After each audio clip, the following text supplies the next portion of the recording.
everyone, we gotta talk about Zcash here. We're down 2.7% in the last 24 hours. We're really 3%, still up 23% in the last 7 days here. But as you can see here, Zcash has failed to hold this rally up here. But we're gonna talk about this. Remember, I'm not a financial advisor. None of these financial advice. Let's get straight into it, guys. So as you can see here with this, we were going through what we have here, which is a rising wedge, which is bearish, which we should have dumped from here, but we didn't do it. We just broke out.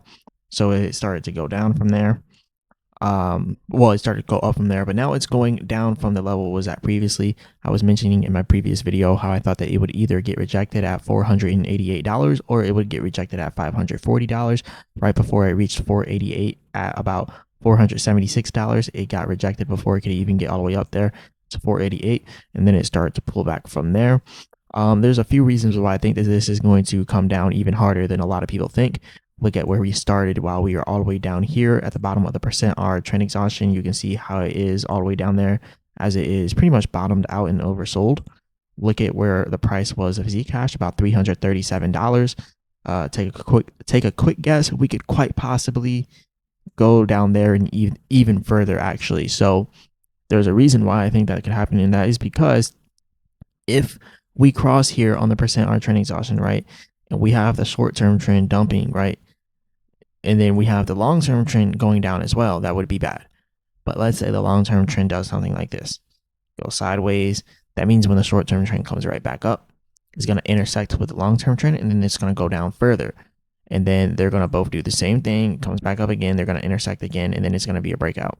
So this happens all the time with the %R trend exhaustion. All right, all the time. It works its way down. It works its way down. Look at it. It works. I don't know how many times I had to say this to you guys. It works its way down. Right. Look at how the long-term trend's coming down. And then it works its way down a little bit. Works its way down further. Goes back up. Breaks out again. Then it starts to work its way down all over again. So that is why I'm looking at this and I'm like, we might actually be in for an even bigger downtrend. It might not look like it at first, but this thing might be working its way down, like I was mentioning before. Or it could be working its way up, right? We could have the short-term trend coming down here, intersecting, and then they start working their way up. That could happen as well. I'm not going to just sit here and say only the bearish side could happen, right? Either way, either side could happen pretty much. So it could go up or down at that point. But the main important thing is to look at the momentum right now. Right now, we are in a bearish pattern right now. It's very, very bearish. Not only that, but we are also seeing this pulling back as well on the MACD. So we're seeing that pullback going on as well. So we're seeing a lot of selling pressure building up pretty much. And then when we come back over here to the 4-hour chart, you can pretty much see how it's creating lower highs. Lower lows and lower highs. So that's how we're kind of doing it here. And if we end up breaking this support here at 393, then that means we're not bullish yet. We're not creating higher highs and higher lows yet, right? If we break this support right here, we're not creating higher highs and higher lows yet, right? We thought that we were at first because we were doing this. Okay. Boom. Okay. Higher. Okay. Higher. Okay. Higher high. Higher low technically right now. But if this does what I said, it might be doing, then it could cross here and then they can start working their way down. And then you will end up seeing a lower high and a lower low. So we don't want to see that. We don't want to see it coming down here and continuing downwards. But I have a feeling that it might be doing that because I also have a feeling that Bitcoin is working out a double bottom currently.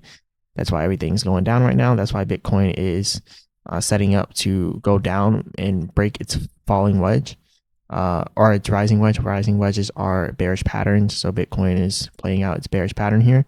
And I think Bitcoin's about to break out to the downside here. So we're going to have to watch out for that as well too. So overall, I think we could get a pullback inside of ZCASH, but I'm not going to stay completely bearish here, right? Because I'm not trying to miss the breakout either. My prediction was that ZCASH would pull back to $210 before it starts to break out again. But there's a possibility that it doesn't get all the way down to $210 before it starts to break out. But I do feel like there is a pullback coming, like an even harder pullback that we didn't see before, right? So give it about a week, and I say we're close to $210 in about a week. That's just how I'm looking at it, right? About $210. Give it a good week. Give it a good week, right? But anyways, I'll wait a whole week and then I'll let you guys know how this plays out. I'll let you know what happens. I'll be the first one to say I'm wrong if it's wrong too. So it is what it is. It is what it is. But just like how I said, the percent arc trend exhaustion works its way down. Even on the daily chart here, it's working its way down. It's working its way down. So let's see if it continues downwards, or let's see if this is the start of a new breakout. All right.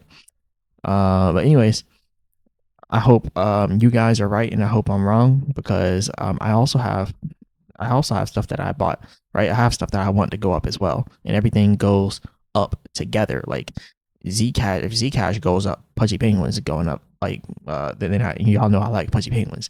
Like that's going up. Dash is going up. Ethereum, Bitcoin, everything's going up, right? So I want to see it go up, but we gotta wait and see how that plays out. Now, also, what's shocking is a very small amount of buying pressure coming in after all of this selling pressure. That small amount of buying pressure. That's also a little worrisome. It makes me feel like we're gonna have another pullback here, but we'll see. We'll see. But yeah, this is all I got for you guys today. Remember, I'm not a financial advisor. None of this is financial advice. Hit the like button, subscribe, all that good stuff. As always, I'll be back with another video.